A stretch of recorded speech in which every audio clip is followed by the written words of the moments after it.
안녕하세요. 책사랑방입니다. 오늘도 반갑습니다. 아는 것으로부터의 자유. 지두 크리슈 나무르티 지음. 내가 바라보는 것들.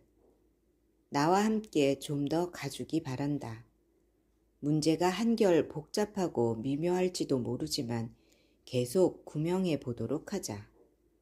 당신에 관한 또는 어떤 것에 관한 이미지를 만들 때 나는 그 이미지를 볼 수 있으며 그래서 이미지와 그 이미지를 보는 자가 있게 된다. 예컨대 내가 붉은 셔츠를 입은 사람을 볼 때 나의 즉각적인 반응은 내가 그것을 좋아하거나 좋아하지 않는다는 것이다. 그 좋아함과 좋아하지 않음은 나의 문화, 훈련, 연상, 취향, 선천적, 후천적인 개성의 결과이다. 나는 그 중심에서 보고 판단하며 따라서 관찰자는 그가 보는 것으로부터 떨어져 있게 된다. 그러나 관찰자는 하나 이상의 이미지를 알고 있다. 즉 그는 수많은 이미지를 만들어낸다. 그러나 관찰자는 그 이미지들과 다른가? 그 역시 또 하나의 이미지가 아닌가? 그는 항상 있는 그대로의 자기에 대해 보태거나 빼고 있다. 그는 바깥과 안으로부터의 압력 때문에 항상 저울질하고 비교하고 판단하고 가감하고 변경하는 동물이다. 그는 지식과 영향 그리고 무수한 계산인 의식의 범위 안에서 살고 있다. 동시에 당신이 관찰자인 자기 자신을 바라볼 때 자신이 기억, 체험, 사건, 영향, 전통, 여러 형태의 수많은 고통 등 과거의 것들로 이루어져 있음을 알게 된다. 따라서 관찰자는 과거이자 현재이며 기다리고 있는 미래 역시 그의 일부다.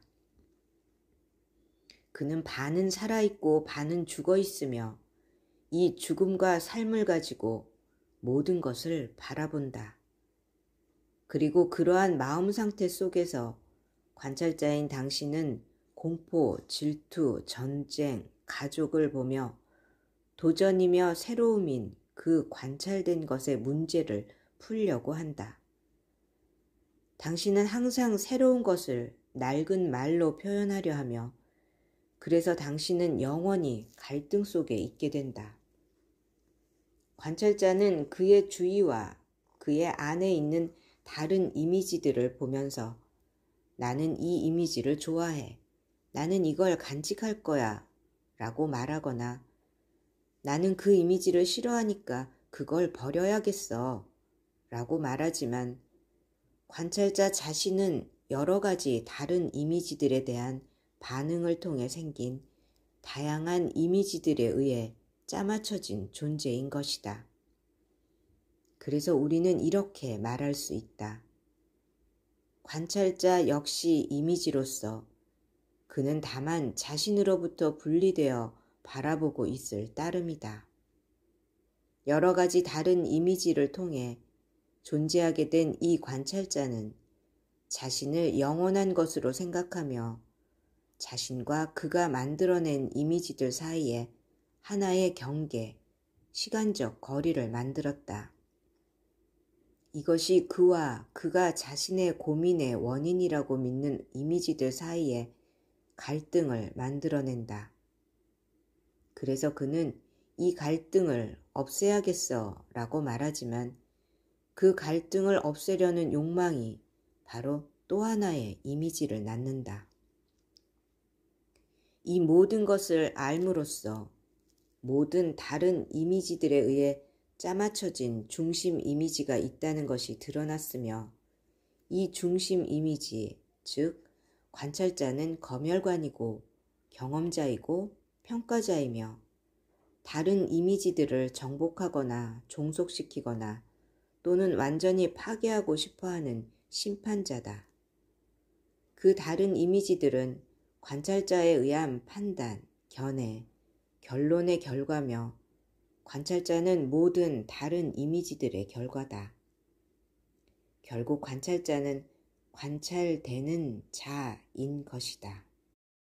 그리하여 알은 마음의 다른 상태들을 드러냈고 여러 이미지와 그 이미지들 사이의 모순을 드러냈으며 그에 따른 갈등과 그것에 관해 아무 일도 할 수 없다는 것에 대한 절망, 그리고 그것에 도피하려는 여러 시도들을 드러냈다.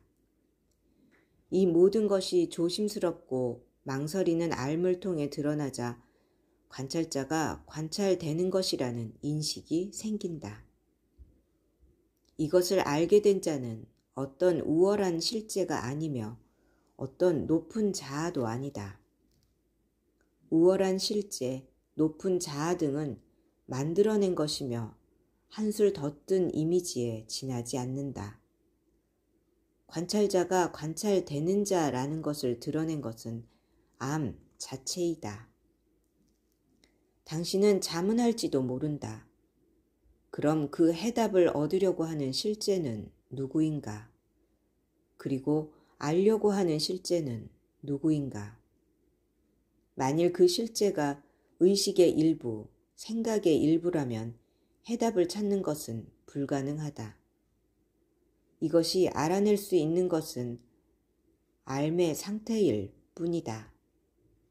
그러나 그 알의 상태 속에 여전히 나는 알아야 해, 나는 알을 연습해야 해 라고 말하는 실제가 있다면 그것은 다시 또 하나의 이미지다.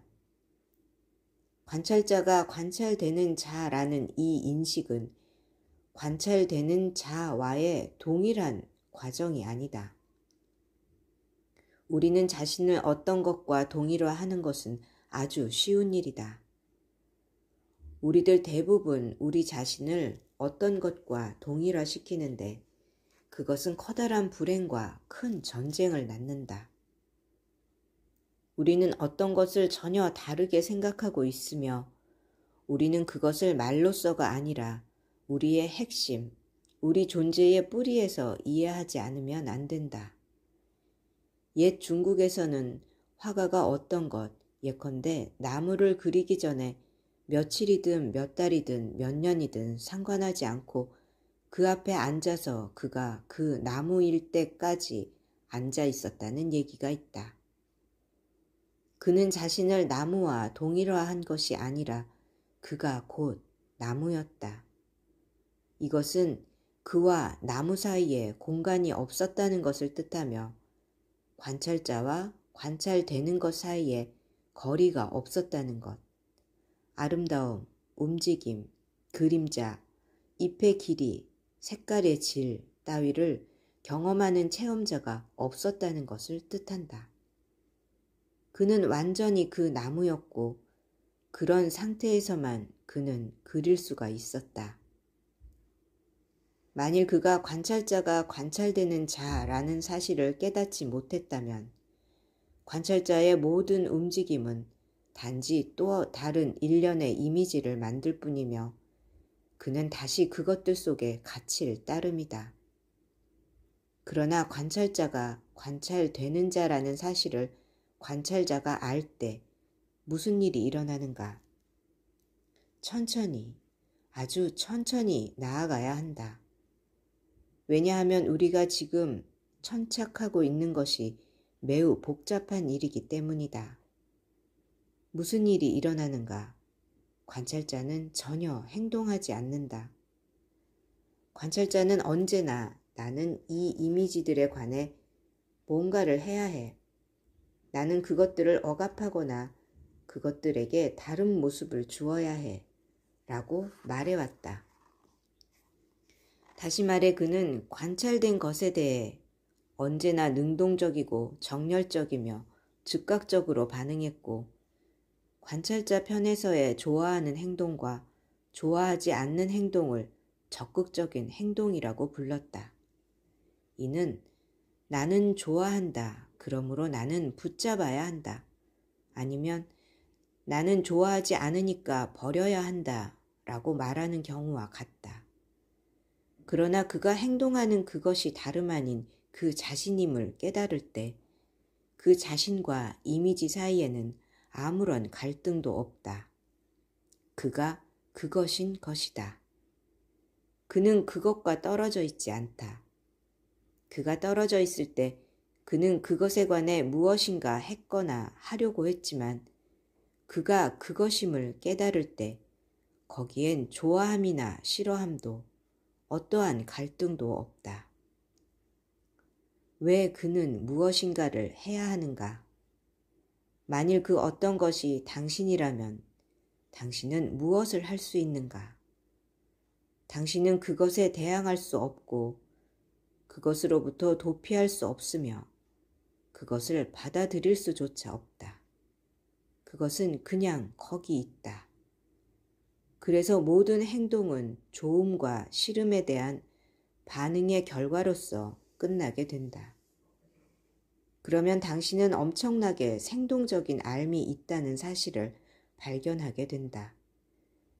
그것은 어떤 중심 문제나 이미지에도 묶여있지 않으며 그 알의 강렬함에서 아주 다른 수준의 주의력이 나온다. 따라서 마음은, 왜냐하면 마음이 이 알미기 때문에 엄청나게 민감해지고 고도로 총명해진다. 들어주셔서 감사합니다. 사랑합니다. 축복합니다. 오늘도 제가 당신을 응원합니다.